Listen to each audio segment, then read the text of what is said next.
As the year began, the United States was surmounting the last barriers to full reconversion. We were financially an island apart from the world. Our national income was predicted to exceed $200 billion. Never before had the nation known such freedom from want. But in this realm of abundance, we reigned alone. Across the vast expanses of the globe, there were famine, national ruin, pestilence, and moral disintegration. 4 horsemen driving civilization to the brink of an abyss. Without help, recovery might never be achieved. In the background was the growing struggle between 2 great powers to shape the post-war world. Looking toward Europe from Moscow, Soviet Russia was expansively stabbing westward, knifing into nations left empty by war, with misery and chaos as allies. On orders from the Kremlin, Russia had launched one of history's most drastic political, moral, and economic wars, a Cold War.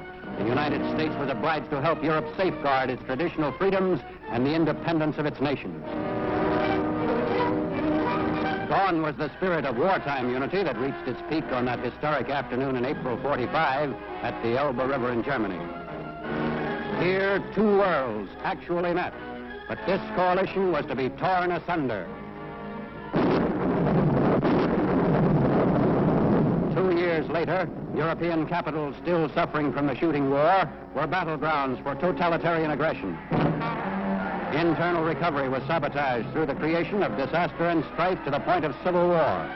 Russia's expansionism timetable called for dividing Europe in 2, swallowing first one half, then the other.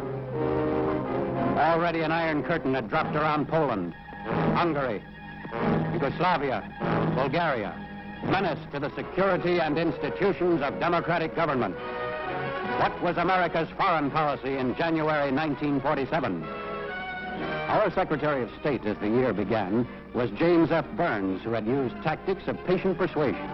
At Stuttgart, Germany, Burns had made one of his strongest declarations of policy when he said, "After the First World War, America thought it could stay out of Europe's wars. That did not keep us from being forced into a Second World War. We will not again make that mistake. We intend to continue our interest in the affairs of Europe and of the world." But Russia still held firm to her belief that a depression in America would keep us out of Europe, and that confusion and hunger would win for communism. Yet America already was flashing a beacon of hope as it turned from appeasement to the diplomatic offensive.